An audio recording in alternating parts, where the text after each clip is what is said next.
Hey, George the Tech, got something new. It's under here. George the Tech. I've got a microphone here that I've been wanting to demo and do a little review for you guys for quite a while. I'm sorry I'm so late to the game. I know there's 100 other videos about this mic on YouTube already, but mine's not. So here it is. Before me today for you guys to see here and get a feel for, it's the Rode NT USB Plus. Lower my camera a little bit so you guys can see a little bit more in frame. It's got a couple of knobs on the side.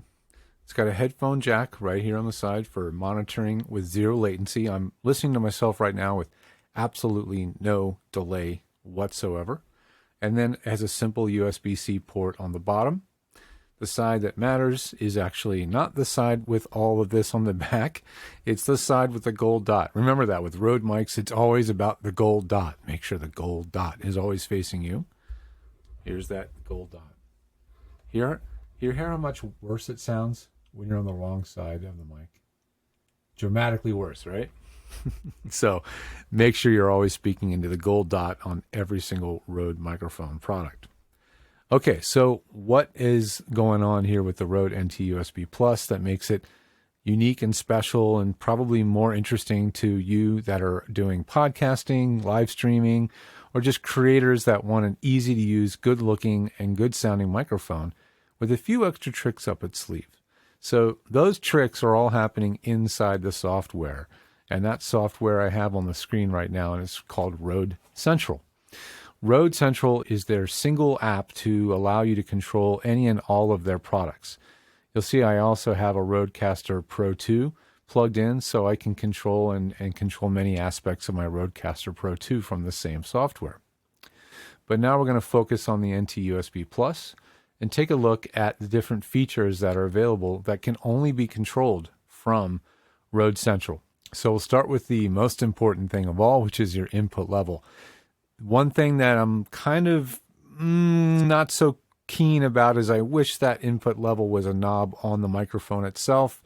It's not. It's done in software. So you'll see there's an input level knob or input level button. I tend to like the ones with a gain knob on them. Sennheiser's most recent release has a gain knob, and I will be doing a review of that product sometime in the near future. But here it's done from a software panel instead. To change it, you click on the input level knob or button, and now you have control over input gain right there. Boom.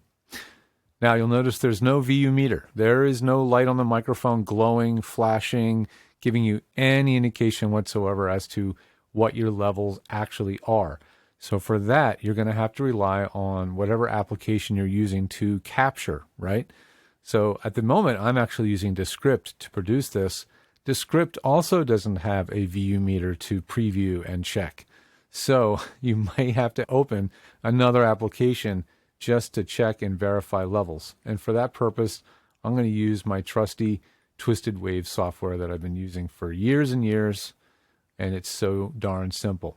So I'm going to open up a Twisted Wave file, bring it into view just so we can really see a VU meter. I'm going to go to audio input and choose microphone source NT USB. And then I'm going to hit record and see that we get a level, and there it is.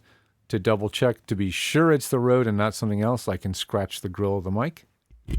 And when I see the meters going berserk, I know for sure I'm using the right microphone. Now I can see a VU meter, and now I have something I can base my level setting off of that I couldn't have before because I didn't have a VU meter. So again, that's definitely a missing feature here, no VU meter. So I'll put my VU meter just off to the side here and go to my input level and 1, 2, 3, 4, 5, test, test, test, test, test. Now, the VU meter that I'm seeing is post-processing, and that's because we've got a chain of processing tools here in the NT-USB Rode Central system, right? So not only do we have an input level, we have the ability to turn on a high-pass filter, which has 2 different possible settings. Flat, well actually 3 including flat, 75 hertz, which means from 75 and below, the signal frequency, from 75 and below, the levels are reduced. And then for people in a very boomy, noisy environment, there's 150, which you can hear clearly starts to lose that bottom octave of my voice. Still clear and clean, but thinner sounding. So that may not be appropriate for many men's voices, but could still be fine for many women's voices. So I'm going to put that back to my preference, which is 75. I like to leave it on 75 all the time to make sure there's no extraneous low frequency junk getting into my recordings. Speaking of junk getting in the recordings, there's other things that you can either choose to turn on and turn off. And in some cases they add junk, in some cases they remove junk. So the next thing in the chain here is the noise gate feature. Now, as an engineer, having a feature like this that literally has two modes, on and off, is far from ideal. However, perfect timing, the heater just turned on, and you're not hearing it because of the noise gate. And I think it seems to be set in a way that works very well for dealing with this kind of a background noise level. So let's turn off the noise gate and hear what the mic hears without. Much more noise, right? So as you can see, at least with spoken word, when the microphone is used correctly at a decent distance from your voice, no more than maybe 6 inches away, the noise gate, now that it's on, does a very good job of controlling the room tone levels behind me. You'll hear that the gate has a little bit of a slow release so that after I start speaking or after I stop speaking, you'll hear the tail end of the noise just disappear, but it does it pretty quickly. Test. 1, 2, 3. Not too bad, Rode. Good job on that. I think they have the gate set pretty well. Now, the thing is, noise gates have a thing called threshold, which is deciding where the gate will kick in depending on the amount of input level. Since there is no noise gate, all you can really do is play with the input level. So if I add more input level, chances are the noise level will go past the threshold and you'll start hearing noise. There it is. So if I increase the level enough, we'll eventually get past the threshold of the gate and you will hear all the background noise. Now, if I have the input level too low, 1, 2, 3, 4, 1, 2, 3, 4, 1, 2, 3, 4, the danger that may arise is if this input level is too low, it will start to chop off bits and pieces of words.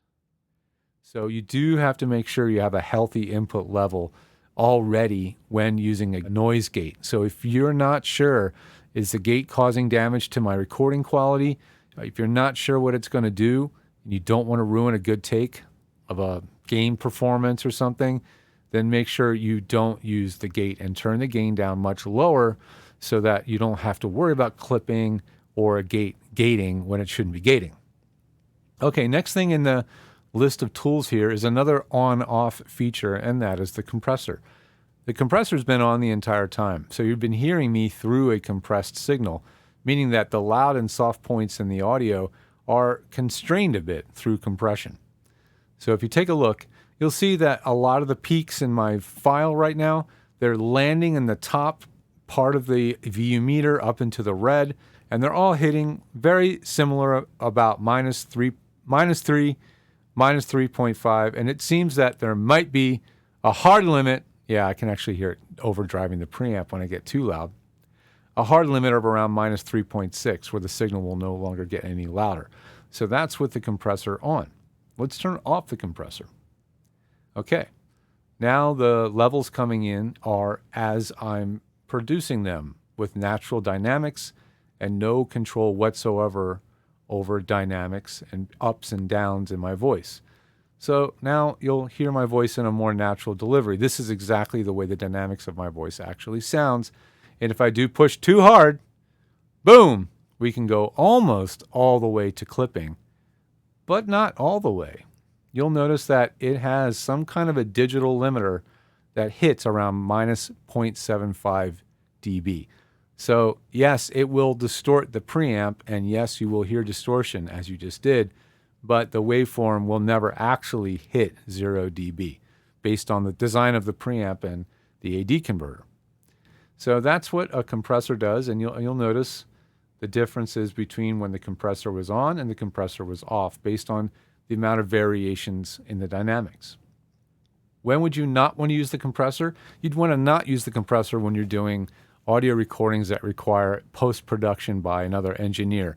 They do not like that when you add gating and compression because they want to have 100% control.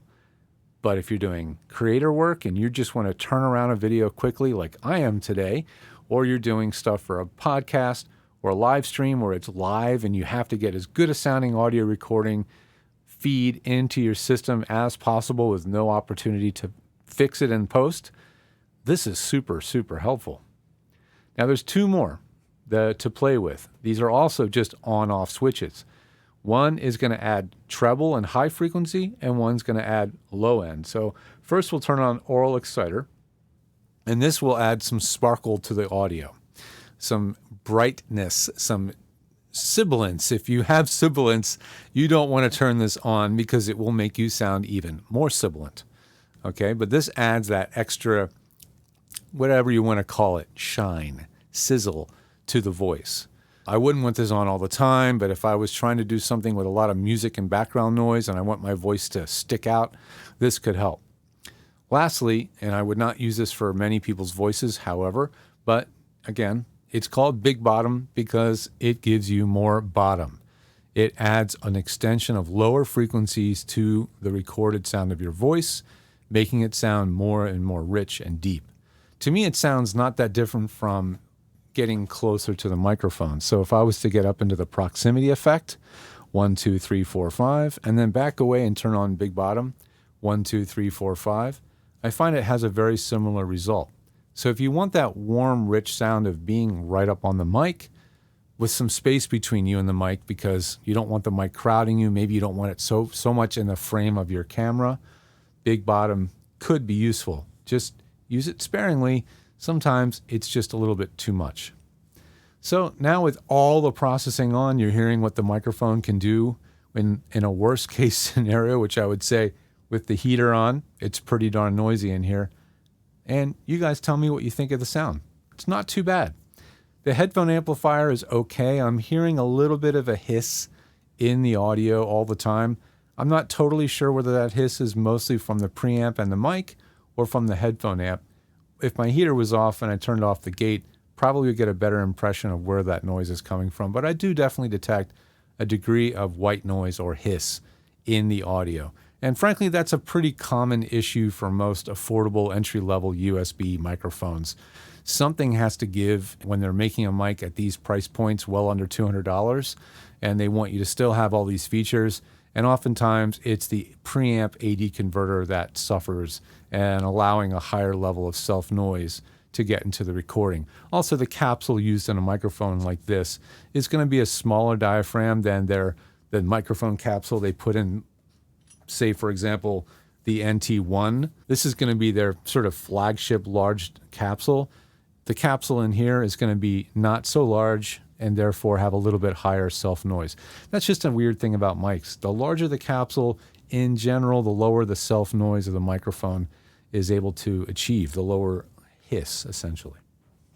So at the end of the day, what do I think of this microphone? I think it is absolutely perfectly suited to creators that do a lot of content, vlogging, tutorial videos, people that do a lot of training online, teaching, webinars, folks that are doing live events where they have to be live connected to a studio or make appearances live somewhere else where a little bit of processing will benefit them. I think this microphone is perfectly suited. Who's it not for? Well, I think if you're a musician, it's a little on the low side for music. I would like a little bit cleaner sound with a little bit less noise. Now the heater's off. Let's turn off the gate again. You can hear a dramatic increase of just a general white noise, and that's not from my environment now. That's just the electronics of the microphone, right? So for musicians, I would prefer a mic that has far less self-noise. Now I'm going to turn off all the processing and kind of restore us back to default. This is what the real honest-to-goodness mic sounds like. And there's a good deal of hiss, right?